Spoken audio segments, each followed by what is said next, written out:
buenos días, mis queridos hermanos. Reciban un fuerte abrazo de sus hermanos del grupo de oración Los Ángeles de Dios de la Parroquia del Sagrado Corazón de Lacey, Washington. Hoy en este día, mis queridos hermanos, viernes 10 de mayo del 2024, vamos a meditar un momento sobre la santa y bendita palabra de Dios y vamos a mirar cuál es el mensaje que Dios tiene preparado para nosotros. Para eso, mis queridos hermanos, vamos a leer Hechos de los Apóstoles del capítulo del 18, del versículo del 9 al 18. Y leemos la palabra de Dios en el nombre del Padre, del Hijo y del Espíritu Santo. Amén. Una noche, el Señor le dijo a Pablo en una visión: no tengas miedo, sigue hablando y no calles. Pues en esta ciudad me he reservado un pueblo numeroso.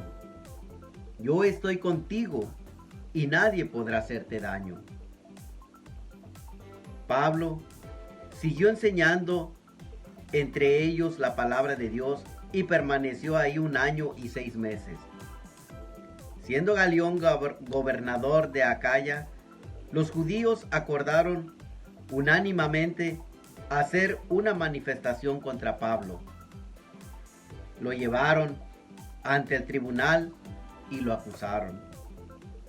Este hombre incita a la gente que adoren a Dios de una manera que prohíbe nuestra ley. Pablo iba a contestar cuando Galión dijo a los judíos: si se trata de una injusticia o de algún crimen, sería correcto que yo los escuchara. Pero, como se trata de discusiones sobre mensajes, poderes superiores y sobre su ley, arréglense entre ustedes mismos. Yo no quiero ser juez de tales asuntos. Y los echó del tribunal. Entonces, toda la chusma agarró a Sóstenes, que era un dirigente de la sinagoga, y lo empezaron a golpear delante del tribunal. Pero Galión no se preocupó de ello. Pablo se quedó en Corinto todavía algún tiempo. Después se despidió de los hermanos y embarcó para Siria, acompañado por Priscila y Aquila. Había hecho un voto y solamente en el puerto de Concreas se cortó el pelo. Palabra de Dios, te alabamos, Señor. Pues bien, mis queridos hermanos, hoy en este día, esta hermosa lectura nos trae mucho a cada uno de nosotros. Mucho que tenemos que ver, mucho que tenemos que hacer más que nada. Porque es un mandato, algo que nos dice Dios, así como le dice a Pablo, también nos lo dice a cada uno de nosotros.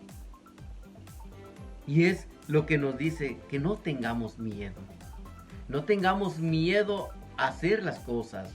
No tengamos miedo a hablar de Dios. No tengamos miedo a seguir adelante. No tengamos miedo a intentar hacer las cosas.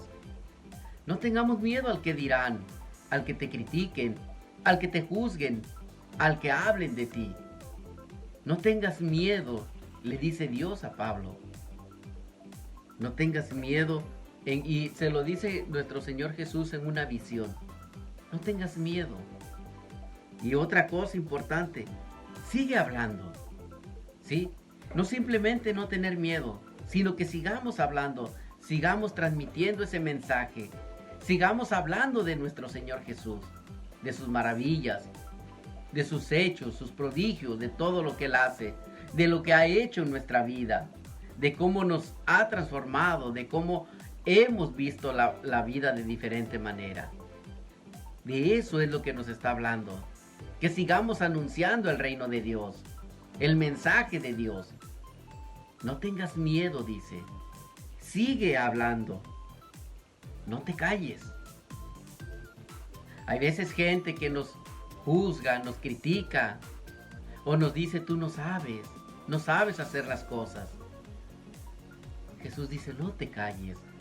Tú sigue hablando, pero sigue hablando el mensaje de Dios, el reino de Dios, lo que Él nos manda hacer. Y nuestro Señor le dice a Pablo, yo estoy contigo, nadie podrá hacerte daño. Y esa es una promesa que también nosotros, hermanos, la debemos recibir, la debemos creer, que si hablas el mensaje de Dios, Él no te va a abandonar, Él está contigo, Él camina contigo. Pablo dice que se quedó ahí enseñando, entre ellos la palabra de Dios. Sigamos, hermanos, anunciando la palabra de Dios, enseñando la palabra de Dios. A eso es a lo que Jesús, nuestro Señor, nos manda, ¿sí? Dice adelante también, si se tratara de injusticia o de algún crimen, sería correcto que yo los escuchara. Pero como se trata de discusiones sobre mensajes, poderes superiores y sobre su ley, arréglense entre ustedes mismos. ¿Qué nos quiere decir? Que si tenemos discusiones, hay que arreglarlas entre nosotros mismos, ¿sí? Buscar la manera de cómo llegar a un acuerdo, de estar en unidad, de no estar en desunidad. Porque aquí vemos el mensaje de Dios es no tengas miedo, sigue hablando, no te calles. Y el mensaje aquí terrenal dice, si se tratara de una injusticia o de un crimen, pues ahí sí se metería el gobernador. Pero como se trata de la ley, de los mensajes, poderes superiores, dice, arréglense entre ustedes. Hermanos, nosotros la invitación es a que arreglemos nuestras distinciones, a que arreglemos nuestros malos entendidos entre nosotros mismos. Eso es lo que nos dice. Arreglemos nuestras cosas. ¿Para qué? Para que así podamos caminar con Dios. No podemos caminar con Dios, hermanos, o no podemos hablar el mensaje de Dios cuando estamos en desunión, cuando no tenemos un acuerdo, cuando estamos divididos. Por eso, hermanos, nosotros tenemos que sembrar dentro de nosotros fuertemente el amor de nuestro Señor Jesús, para que podamos seguir caminando, anunciando su mensaje. Así que llenémonos, hermanos, de ese gran amor, pero sobre todo, escuchando su mensaje, escuchando lo que Él nos dice, lo que tenemos que transmitir. Hay veces nos puede dar miedo hablar de la palabra de Dios, hablar del mensaje de Dios, pero por eso debemos tener un encuentro con Él, un diálogo con Él, para poderlo escuchar y poder transmitir lo que Él quiere que nosotros transmitamos. Eso es lo que tenemos que hacer. Por eso Él nos invita a que no tengamos miedo, a que sigamos hablando, a que no nos callemos. Así que, hermanos, eso grábatelo muy bien en tu mente. No te calles, no tengas miedo, sigue hablando. Nuestro Señor Jesús está con nosotros y Él no nos va a dejar solo. Esa es una promesa, que Él estará con nosotros, que no nos va a dejar solo. Sigamos enseñando, mis hermanos, al mundo, al pueblo que quiere escuchar en este momento el mensaje de Dios. Yo te invito, hermano, a que sigamos caminando, a que sigamos hablando de Dios. Y una vez más, que la misericordia, mi querido hermano, llegue a tu hogar. Que la misericordia, la paz y el amor de nuestro Señor Jesucristo habite en cada uno de sus corazones.